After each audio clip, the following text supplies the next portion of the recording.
Sejam muito bem-vindos a mais uma análise. Hoje, a gente vai mergulhar direto no estudo fascinante de 2026, recém-publicado na prestigiada revista Alzheimer's and Dementia. Os pesquisadores por trás desse trabalho revelaram algo incrível: a existência de um verdadeiro relógio biológico oculto, circulando dentro do nosso corpo. E olha, as implicações disso para a nossa saúde mental no futuro são simplesmente gigantescas. A grande questão que está mudando totalmente a forma como a ciência entende o envelhecimento é exatamente essa. E se o nosso sangue esconder um relógio que bate num ritmo muito mais acelerado que o nosso próprio calendário? Parece ficção científica, né? Mas isso muda absolutamente tudo. Então vamos para a seção 1. Dois tipos de idade: a cronológica versus a biológica. Para desvendar aquele mistério de por que o declínio cognitivo afeta algumas pessoas e poupa outras, a gente precisa primeiro separar esses dois conceitos. É que a diferença fundamental é bem clara. De um lado, a gente tem a idade cronológica, aquele relógio padrão do calendário que marca os anos desde que a gente nasceu num ritmo rígido, implacável. Ele não muda de marcha por nada. Mas do outro lado, a gente tem a idade metabólica. Ela mostra o estado biológico real da nossa saúde celular e da nossa máquina metabólica. Esse é aquele relógio oculto que eu comentei, e o grande pulo do gato é que ele pode correr super rápido para algumas pessoas ou de forma admiravelmente lenta para outras. Isso nos leva à seção 2, definindo a idade metabólica, ou o famoso Mile Age Delta. Como é que a ciência moderna consegue ler as horas desse relógio oculto lá na meia-idade?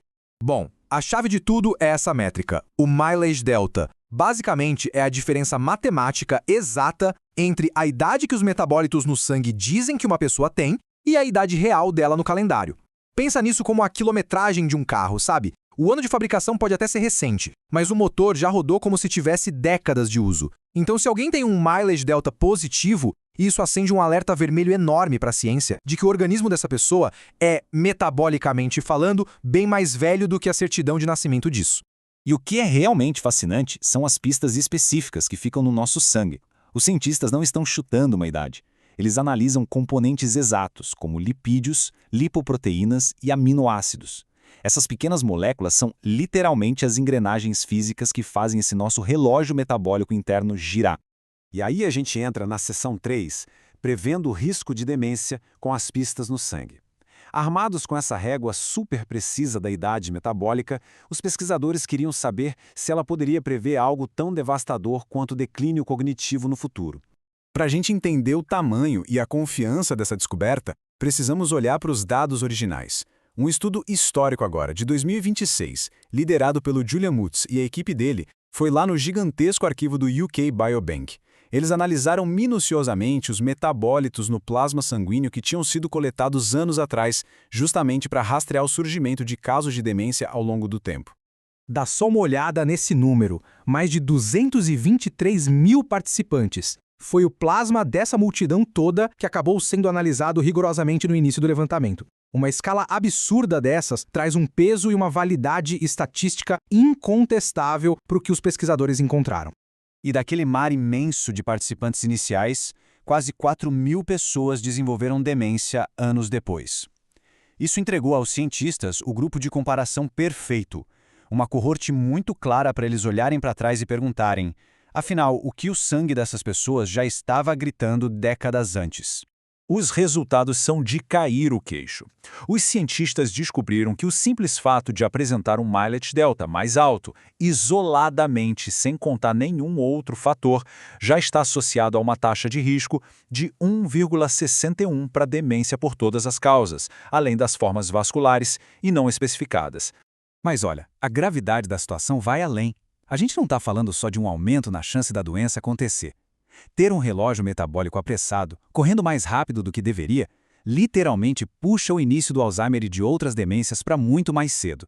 A doença não só aparece mais, como atinge as pessoas de maneira bem mais prematura. Acelera toda a linha do tempo do declínio.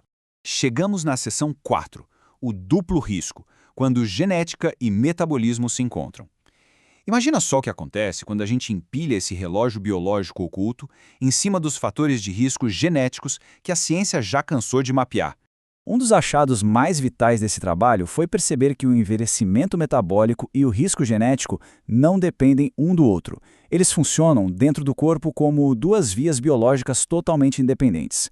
É como se fossem duas estradas separadas. De um lado, o perigo vem pela via metabólica com o mileage delta alto. Do outro, a via genética bate forte com as variantes dos alelos ApoE epsilon 4. Agora presta muito atenção em como esses riscos se acumulam. A gente sai de uma taxa de risco de 1,61, baseada só na saúde metabólica ruim, para um aumento simplesmente assustador de 10,30 vezes. Isso acontece quando esse metabolismo deficiente se junta com a herança de dois alelos de alto risco ApoE epsilon 4. É um salto estatístico monumental. A própria equipe resumiu tudo perfeitamente com essa ideia. A genética e o nosso estilo de vida metabólico são vias de risco independentes. Em outras palavras, eles são dois suspeitos completamente distintos nessa mesma cena de crime do declínio cognitivo. Cada um faz o seu estrago pelo próprio caminho, mas ambos levam ao mesmo destino. E isso nos traz à seção 5, uma janela para prevenção. Entender um risco 10 vezes maior assusta, com certeza. Mas ter essa precisão absurda nos dados é exatamente o que abre uma porta gigantesca para o futuro da saúde pública. Porque, parando para pensar, por que essa separação das duas vias muda tanto as regras do jogo no diagnóstico precoce? Por que isso importa tanto para uma medicina que tenta ser proativa, agindo antes do estrago estar feito? A verdadeira mágica da métrica mileage é que ela não serve para dizer o que a gente já sabe. Ela funciona de forma brilhante, como um sistema de alarme antecipado lá na meia-idade. Ela avisa sobre problemas futuros muito antes de qualquer esquecimento bobo ou sintoma cognitivo sequer dar as caras. E como a ciência agora consegue rastrear através dos lipídios e aminoácidos esse relógio oculto girando fora de controle, as possibilidades são incríveis. Isso abre espaço para táticas médicas super direcionadas para frear a doença, permite mudar o estilo de vida com extrema antecedência e garante o acompanhamento da saúde das nossas células enquanto ainda existe bastante tempo hábil para agir com eficácia. Com toda essa clareza que o estudo traz, a gente fecha a nossa análise com uma provocação essencial. Se exames de sangue inovadores já conseguem mostrar que o nosso verdadeiro ritmo de envelhecimento está correndo bem à frente do calendário, a grande corrida da medicina agora é como a gente faz para atrasar esses ponteiros. Descobrir como desacelerar esse relógio interno pode ser, sem dúvida, a chave mais valiosa para o nosso futuro.